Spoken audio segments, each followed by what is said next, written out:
இன்னைக்கு நம்ம என்ன பண்ண போறோம்னா வெந்தய சாப்பாடும் பருப்பு சட்னியும். இந்த வெந்தய சாப்பாடு வந்து உடம்புக்கு ரொம்ப நல்லது, உடம்புக்கு ரொம்ப குளிர்ச்சி தரும். இதை மாசத்துக்கு ஒரு தடவையாவது நம்ம எடுத்துக்கலாம். இப்போ நம்ம எப்படி செய்யறதுன்னு பார்க்கலாம். ஃபர்ஸ்ட் பருப்பு சட்னி எப்படி பண்றதுன்னு பார்த்துடலாம். இதுக்கு தேவையான பொருட்கள்: கடலப்பருப்பு, கருவேப்பிலை, புளி, காஞ்ச மிளகா, உளுந்த பருப்பு. நான் கருப்பு உளுந்து எடுத்திருக்கேன், நீங்க வெள்ளை உளுந்து கூட எடுத்துக்கலாம். கடலப்பருப்பும் கருப்பு உளுந்தும் ஒரே அளவில் நம்ம எடுத்துக்கலாம். 1 கப் அளவுக்கு நம்ம எடுத்துக்கிறோம். தேங்காய், சின்ன வெங்காயம் நம்ம 20 போல எடுத்துக்கிறோம்.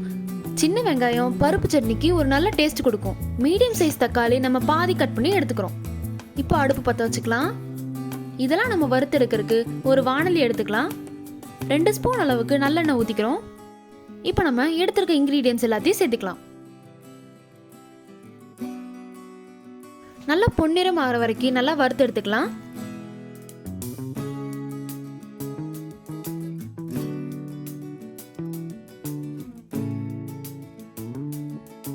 இப்போ நம்ம அரை தக்காளியை பொடியாக கட் பண்ணி ஆட் பண்ணிக்கலாம். அதையும் சேர்த்து கலந்து விட்டுக்கோங்க. இப்போ நம்ம தேங்காவை சேர்த்திக்கலாம். இப்போ தேவையான அளவு உப்பு சேர்த்திக்கலாம். ஃபைனலா சின்ன வெங்காயம் நம்ம சேர்த்திக்கலாம். 2 நிமிஷம் போல நல்லா வணக்கி விட்டு நம்ம அடுப்பை ஆஃப் பண்ணிடலாம். இப்போ இதை நல்லா ஆற வச்சு மிக்ஸி ஜாருக்கு மாற்றிடலாம். இப்போ நம்ம கொஞ்சமாக இதில் தண்ணி சேர்த்து நல்லா ஃபைன் பேஸ்ட் ஆகிற வரைக்கும் நம்ம நல்லா அரைச்சி எடுத்துக்கலாம். சட்னி ரெடி ஆயிடுச்சு. நீங்கள் உப்புக்கு டேஸ்ட் பண்ணி பார்த்துக்கோங்க. கொஞ்சம் கம்மியாக இருந்ததுன்னா நீங்கள் சேர்த்திக்கோங்க. இப்போ நம்ம வெந்தய சாப்பாடு எப்படி செய்யறதுன்னு பார்ப்போமா? இதுக்கு தேவையான பொருட்கள்: ஒரு பெரிய வெங்காயம், ஒரு 7-8 பல் பூண்டு, அரை தக்காளி. இப்போ நம்ம வெங்காயம், தக்காளி, பூண்டு இது எல்லாத்தையும் பொடியாக கட் பண்ணி எடுத்துக்கலாம்.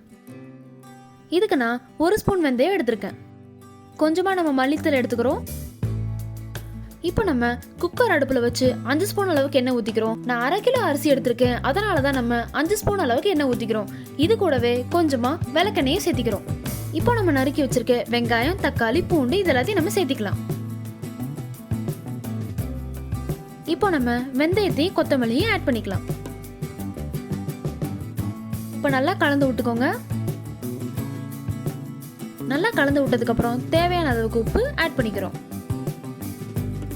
நல்லா கலந்து விட்டதுக்கு அப்புறம் தேவையான அளவுக்கு தண்ணி ஊத்திக்கிறோம்.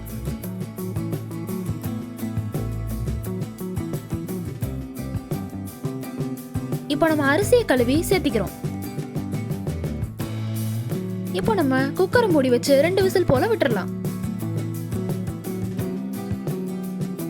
2 விசில் வந்ததுக்கு அப்புறம் உடனே ஓபன் பண்ணிடாதீங்க. கொஞ்ச நேரம் தம்லயே இருக்கட்டும். 5 நிமிஷம் தம்லே இருந்ததுக்கு அப்புறம் ஓப்பன் பண்ணி பாருங்க. அந்த வெந்தய சாப்பாடோட மனம் அவ்வளோ சூப்பராக இருக்கும்.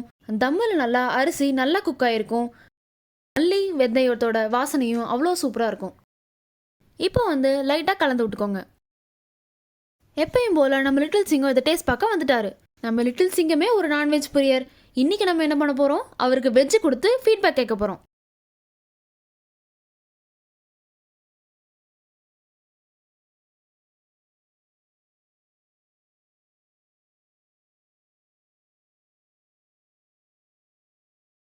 நான்வெஜ் பிரியரான நம்ம லிட்டில் சிங்கமே நல்லா இருக்குன்னு சொல்லிட்டான்.